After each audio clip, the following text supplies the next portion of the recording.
Ignition sequence start. 3, 2, 1.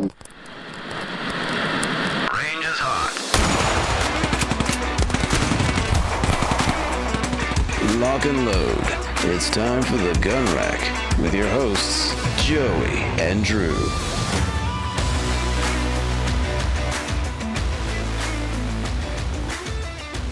Hello, everybody. Welcome to the Gun Rack, Sonoran Desert Institute School of Firearms Technology's official podcast. I am Drew Poplin with you here today. I'm coming to you from the great state of New York, visiting some family. Got some personal stuff going on.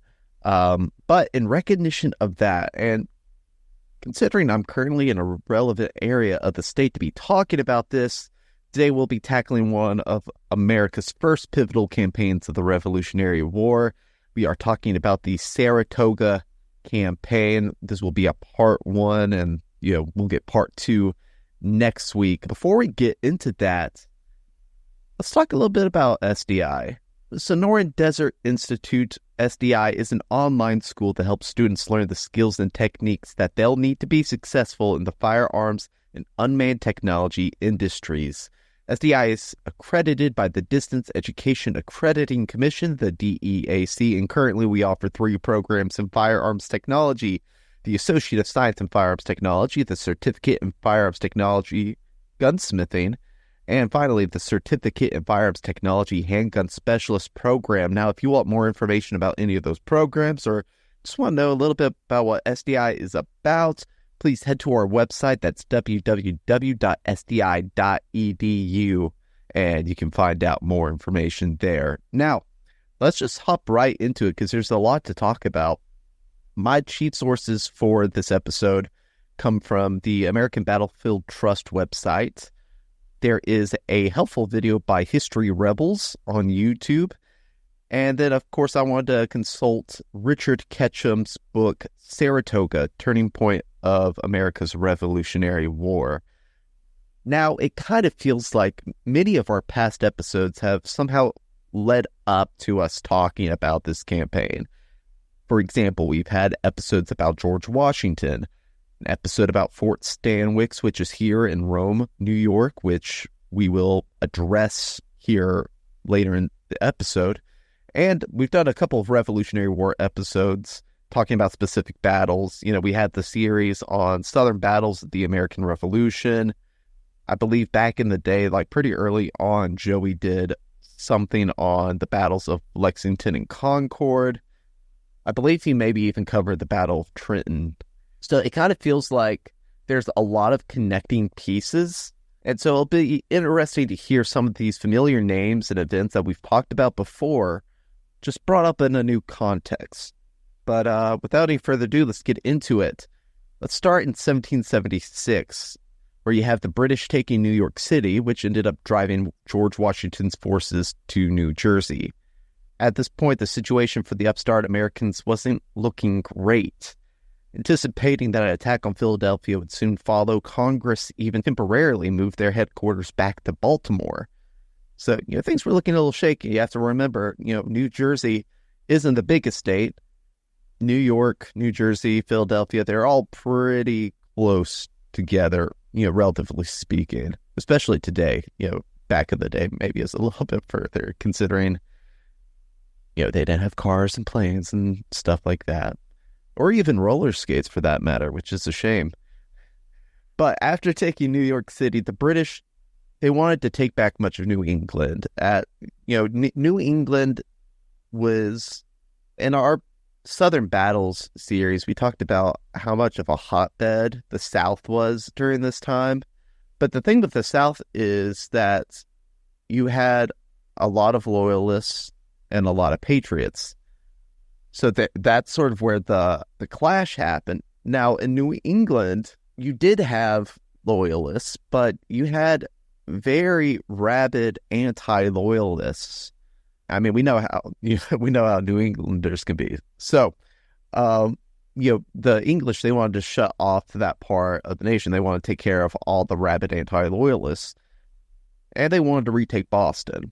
But the winter was now here, so they essentially decided, okay, we'll wait right now let's figure out what our plan is. However, on Christmas night / Boxing Day, 1776, Washington moved miraculously across the Delaware, attacked Trenton and Princeton, and then settled back down in Morristown, New Jersey. This very, very famous, I'm sure almost everyone that grew up knowing anything about the American Revolution can recall the Battle of Trenton and Washington famously crossing the Delaware. It's one of the most famous images in our country's history. Doing this, this not only helped American morale and impress the French, who would soon become valuable allies, but they needed to see a little bit more. But the victories also would make the British reconsider their strategy. Ultimately, instead of deciding to retake New England, they would try to keep New England isolated from the conflict, try to meet in the middle, work our way up from the south a little bit. But of course, we have a whole series talking about that, and that didn't end up occurring until about 3 years later. But right now, let's go and meet some of the British players in this campaign.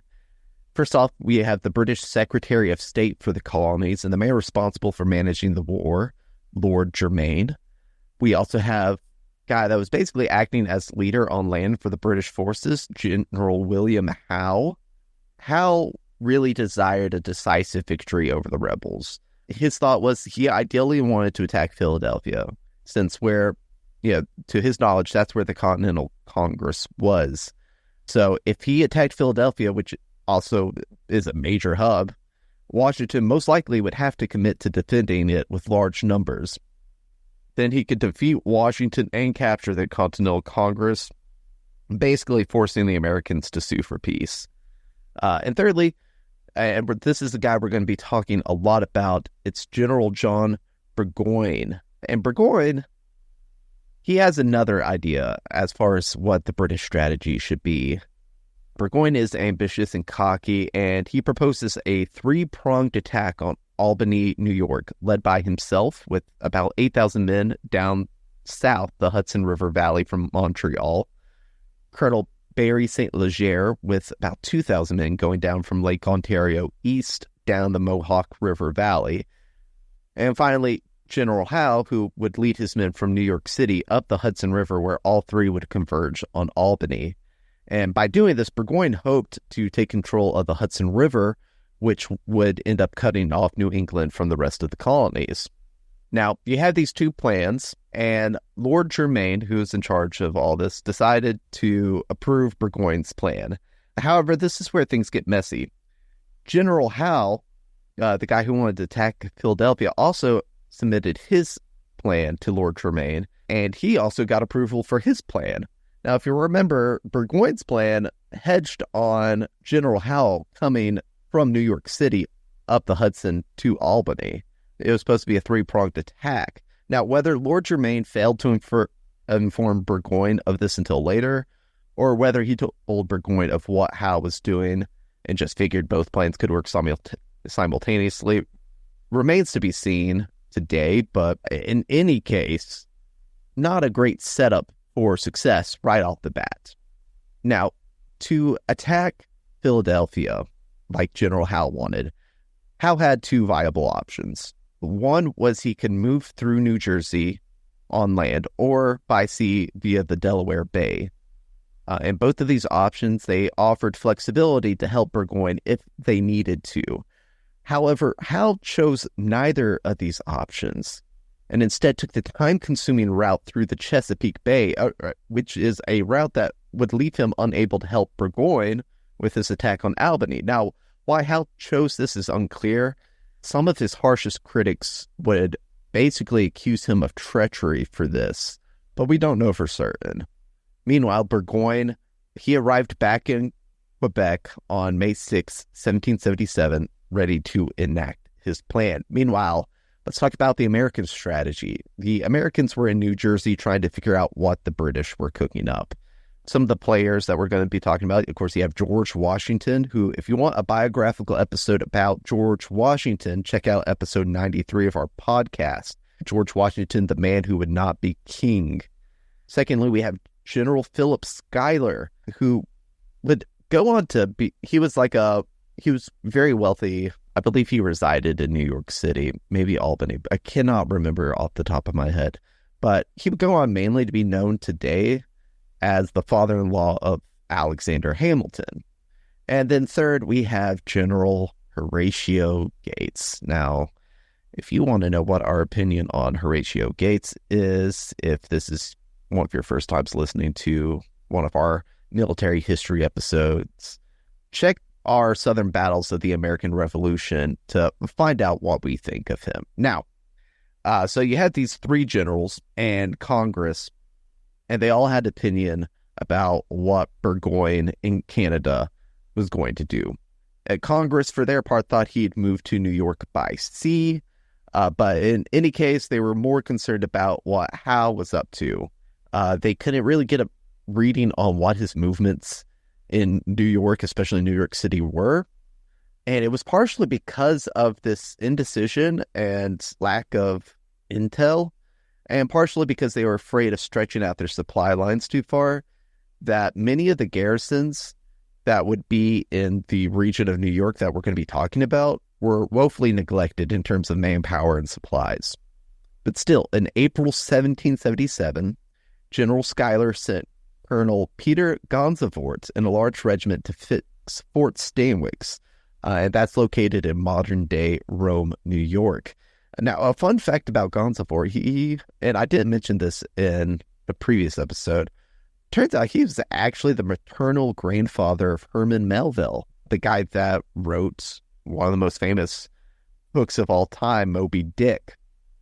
That has no bearing on this episode whatsoever. I'm sure I could probably made a white whale reference in here somewhere, but it seemed a little forced.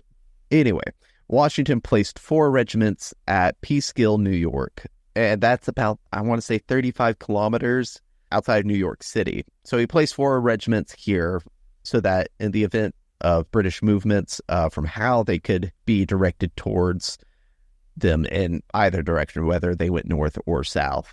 So let's get an idea of the lay of the land. Here's where the Patriots were in New York during this time. There was about 1,500 troops, including those of Colonel Gansevoort, that were stationed in outposts along the Mohawk River, which, for our sake, it was flowing west to east, I believe. There was about 3,000 troops under General Israel Putnam, who were in the Hudson River Highlands. And then, of course, Schuyler, he commanded about 4,000 troops. This was made up of local militia and the troops at Fort Ticonderoga under Arthur St. Clair.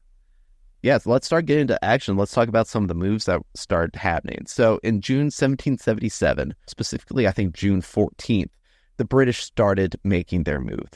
First, Burgoyne and his nearly 7,000 regulars made their way down through Lake Chamberlain, while Colonel St. Ledger's force of about 750 men, and these were composed of regulars, Hessians, loyalists, and indigenous people, left shortly thereafter, and they, were going down the path of the Mohawk River. On June 30th, Burgoyne's men captured Fort Crown Point, which ended up being a very easy affair, especially considering that the fort was left undefended. Meanwhile, General Schuyler, he was anticipating an attack on Fort Ticonderoga. Fort Ticonderoga, it played a pretty big role in the French and Indian War previously, and it would end up playing a fairly large role here in the American Revolution. So Schuyler was anticipating that the British would attack Fort Ticonderoga, and so he told St. Clair, listen, you need to hold on to this fort as long as you possibly can. Now, keep in mind that the fort itself at the time was viewed as basically being impregnable, especially by the Americans. It was a fort that had a high reputation. Now, the Americans at Fort Ticonderoga, they had about 3,000 troops around the area, which, while this was less than Burgoyne's force, could make a reasonable defense if things went right. Now, spoiler alert, they did not. On July 2nd, skirmishes outside the fort already started taking place, and a lot of credit for the effectiveness of the British attack has to go to the Indian warriors who were fighting with the Brits. Basically, the British had them kind of go out in front and cause chaos and be a disturbance. And this was very effective because they kind of ended up screening the British activities because, they were so focused on these indigenous warriors. Now, the next few days saw a large group of the American garrison withdraw from the outer defense. And this allowed the British to set up artillery on a hill that overlooked the fort. You can see how this would be an issue. And it should be obvious to say, but this was not good for the Americans that were inside the fort. So on the evening of July 5th, 1777, St. Clair and his men withdrew from the impregnable Fort Ticonderoga, and on the next day it fell to Burgoyne's force. And this was met with disbelief and outrage from everyone, from the public to the politicians. It resulted in the Continental Congress replacing General Schuyler with Horatio Gates. Now, Joey and I are always quick to besmirch the name of Horatio Gates. And it's not going to stop. I'm not going to stop with that. He has an ugly derp face. He was a horrible commander. And from what I can gather, he was a jerk. But there was a reason that the powers that be were fond of him early on. See, he, Charles Lee, and George Washington were some of the only Patriot leaders who had significant previous experience in the military. Now, lest I give any amount of, well, not necessarily praise, but not hate upon Gates, let me make up for it for you guys, because, I don't like this dude. Now, first, at the Battle of Trenton, Horatio Gates' men fought. However, Gates was not there. He didn't fight. He wanted George Washington to not be so aggressive with the attack and be defensive. And the poor little baby got upset and in his feels about Washington dismissing his advice. So, you know what he did? He ended up claiming that he was ill, basically as an excuse not to join them in the nighttime attack. And instead, because, he's all sick and everything, he decided, hey, I'm going to go to Baltimore, which, if you remember, was where the Continental Congress currently was. And he was constantly just trying to undermine Washington every turn. And this didn't stop after the war. Towards the end of the war, it's not known for certain, but it is believed that he might have supported a mutiny against Washington. I believe it's probably true. But anyway, he was constantly trying to undermine Washington, and this is because he believed that he should be the one that's in charge. Of course, after the success at Trenton, Gates was then sent back north with orders to assist Schuyler with the Northern Department of Soldiers. Now, secondly, after arriving to take over for General Schuyler, Gates was cold and arrogant and went as far as to rudely exclude Schuyler from his first war council. Schuyler said, basically, screw you, pal, and he left for Philadelphia shortly after, which deprived Gates of Schuyler's intimate knowledge of the area. And thirdly, after screwing the pooch at the Battle of Camden, which, again, go back to our Southern Battles of the American Revolution series if you want to know how much of a crap show that was. After screwing the pooch at the Battle of Camden, Congress called for a board of inquiry, which was basically a prelude to a court-martial to look into Horatio Gates and his conduct during that battle. Now, Horatio Gates had always been one to support court-martialing of other officers. In particular, if those in question were officers he was in competition for advancement. For example, he wanted Benedict Arnold court-martialed. Of course, that was pre-betrayal of the American people, Benedict Arnold. But of course, when it came time for Horatio Gates to be possibly court-martialed, well, that was a ridiculous thing to do to an officer. I must protest. I cannot stand this guy. In the words of Kendrick Lamar in his recent diss towards Drake, quote, "It's always been about love and hate. Now let me say that I'm the biggest hater. I hate the way that you walk. I hate the way that you talk. I hate the way that you dress. I hate the way that you sneak this."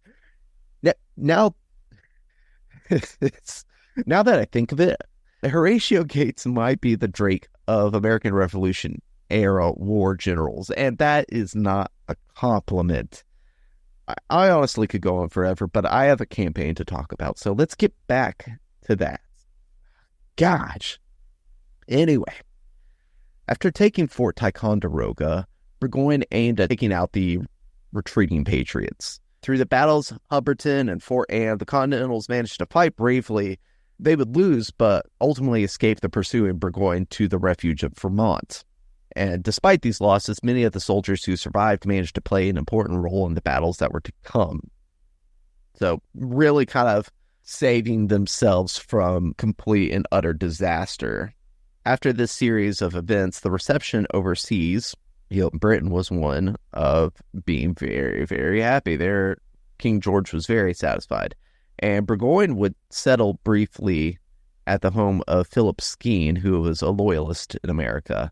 Now, this, of course, was in stark contrast to the reactions of the American people, some of whom went so far as to accuse Schuyler and St. Clair as being paid off by the Brits to sabotage things. Now, to their credit, Schuyler and St. Clair, the two of them, they kept working, knowing that their time was probably short. But hey, they still had a job to do in the meantime. So St. Clair appealed for militia support, and he arranged for livestock to be sent to Fort Edward and would soon join up with most of the remaining forces there at Fort Edward because they anticipated that that would be the next place for an attack, which was a smart assumption. On July 10th, 1777, Burgoyne would start making his plans, which included a land march towards Fort Edward, Now, the reasoning for the land march was because, one, the optics of moving this army across Lake George would appear as a retreat, so he didn't want the bad optics with that. And two, this is a really silly reason, I feel like, but building a new road to advance would help his new buddy, Philip Skene, the loyalist he was staying with. Neither seemed like great reasons, but hey, what do I know? I didn't go to a war college. So anyway, General Schuyler, who was in Albany during the fall of Fort Ticonderoga, hastily made his way back to Fort Edward. But first, he decided that, hey, on the way, I'm going to make the advance for Burgoyne as difficult as possible. So him and his men, they were chopping down trees and basically leaving the path as cumbersome and as damaged as they possibly could. And this would be successful, as now Burgoyne's men were growing tired, and it was using more of their limited resources because they were taking more time to advance than they initially planned. In fact, Burgoyne essentially had to construct a road in order to transport, the things they need to transport, and this took about a couple of weeks. I want to say 2 or 3 weeks. In addition to messing up the roads, Schuyler would go scorched earth in order to keep Burgoyne from partaking in any of the food from the land that they happened to see along the way.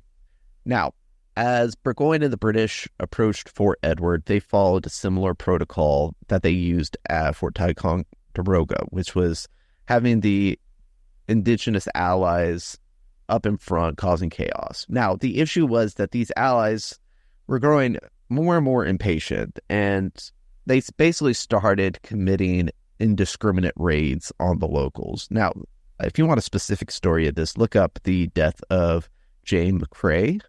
Jane McCrae was actually a loyalist woman, and she ended up getting swept up in all this. It's a little unclear as to what happened. Some people say it was as simple as the natives killed her and scalped her, and others claimed that there was a bit of a skirmish, and one of the Patriots soldiers shot her, and then she was scalped later. Whatever the case is, most people seem to agree that she did get scalped. So optics were not good on that. So these raids, that were supposed to demoralize the citizens, end up having a different effect than Burgoyne was anticipating or hoping for. And it basically emboldened them to fight against the British. That's something we saw often in our Southern Battles of the American Revolution series. The Brits would commit some atrocities, and that would make the locals be like, oh, well, I guess we know, we're fighting. Now I guess we know who we're going to be fighting against. But just to say that there weren't atrocities on both sides, of course, but just pointing something out. That's all I'm doing. Now, Burgoyne, for his part, he was very, very displeased when he heard about the death of Jane McCrae and, some of these raids. And so he was so upset that he was going to execute the responsible party. But he was advised not to do this, as doing this would cause him to lose all of his indigenous allies. So he essentially did nothing about it. But this would put a heavy strain on this alliance. It would make it a lot more uneasy. But finally, they arrived to Fort Edward, finally after all this. But when they arrived, they found that the fort had already been abandoned, as Schuyler had already taken his men to Saratoga County, specifically Stillwater, New York. Meanwhile, in the west, St. Ledger's force of around 1,500 men, they left Oswego in late July and started making their way down the Mohawk River towards Fort Stanwix, which was now being held by Gansevoort and 750 Americans. Now, I definitely encourage you to check out our episode on Fort Stanwix, because while my presentation, it was still pretty early on into me doing the podcast, so my presentation was a little but it does contain a lot of information that I won't necessarily be getting into today. For example, I talk about the fort's entire history, how it was ran, how it was being repaired, how it played a role in helping the colonists win the war, which we do kind of touch on in this episode, I suppose. But one thing that I was proud of in that episode and would encourage you to listen back for was I spent a lot of time talking about the Iroquois Nation. Probably not as much time as I wish I could have, but that episode was already running pretty long. But the Iroquois Nation, how they formed, how formidable they were, how formidable they could have been, and how the American Revolution destroyed this alliance between different Indian nations. It is a little sad, actually, honestly. But yeah, if you want to find out more about Fort Stanwix and all that stuff, that's episode 104 of the podcast. Now, on August 2nd, St. Leger started their raid on Fort Stanwix. Now, hearing of the siege, the Tryon County militia, they were under the command of Nicholas Herkimer, and members of the Oneida Nation, they tried to provide relief for Gansevoort and the soldiers in the fort. But they were unaware that they were heading for an ambush. On August 6, 1777, the relief force was ambushed by St. Leger's men at the Battle of Oriskany. And to sum it up, it was an incredibly bloody battle, very, very close hand-to-hand combat. And after suffering heavy casualties, particularly on the American side, which included Herkimer, who would end up dying, both forces would retreat from the field of battle. However, Gansevoort had sent a small group of men to raid the British camp while the Battle of Oriskany was going on, so that the British, they returned from this very hard-fought battle, still feeling all right, only to find that their supplies and tents and food were destroyed, and their morale would start plummeting. Still, the Brits did have a formidable force, but things would change soon, however, because that's when Benedict Arnold comes in to save the day, which could be a common trend in this campaign. We'll probably talk a little bit more about Benedict Arnold's contributions in part 2 of this episode. But Benedict Arnold heard about the siege on Fort Stanwix, and so he made his way over there.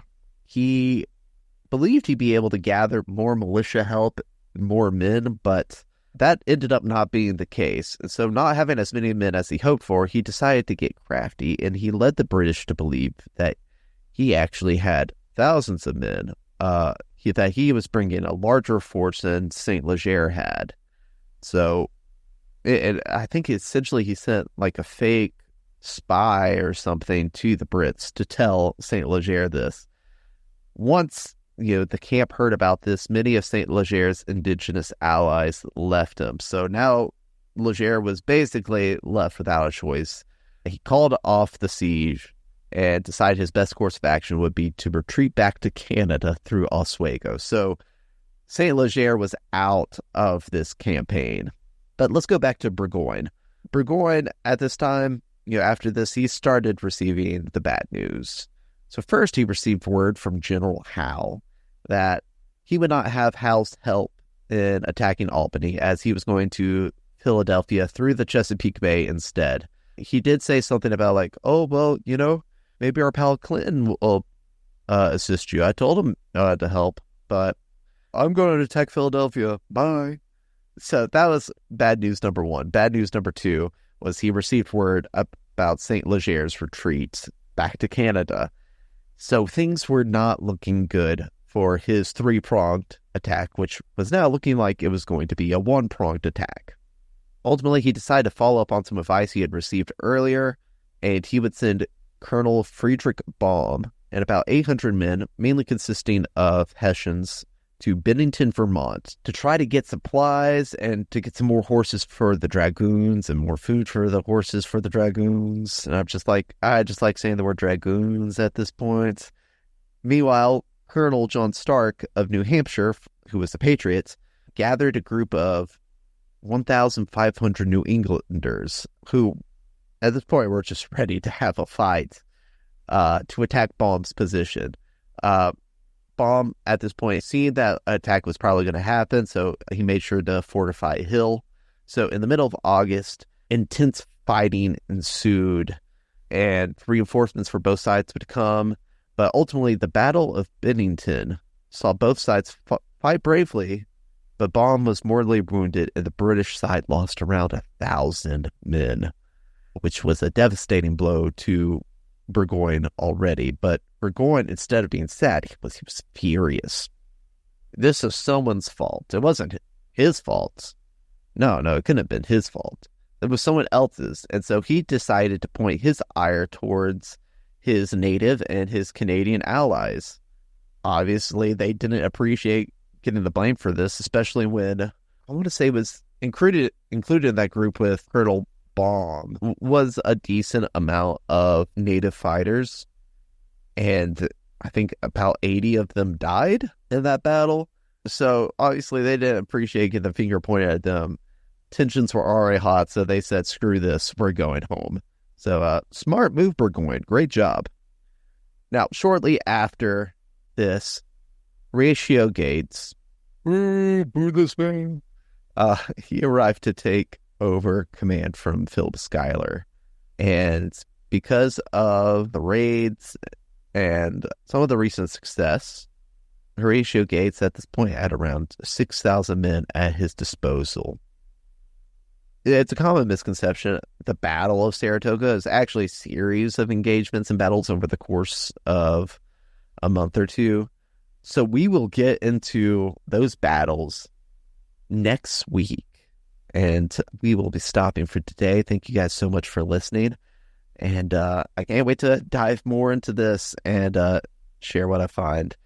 Until then, have fun, stay safe, and we will see you at the range. Sonoran Desert Institute is an online school accredited by the DEAC. It is headquartered at 1555 West University Drive in Tempe, Arizona.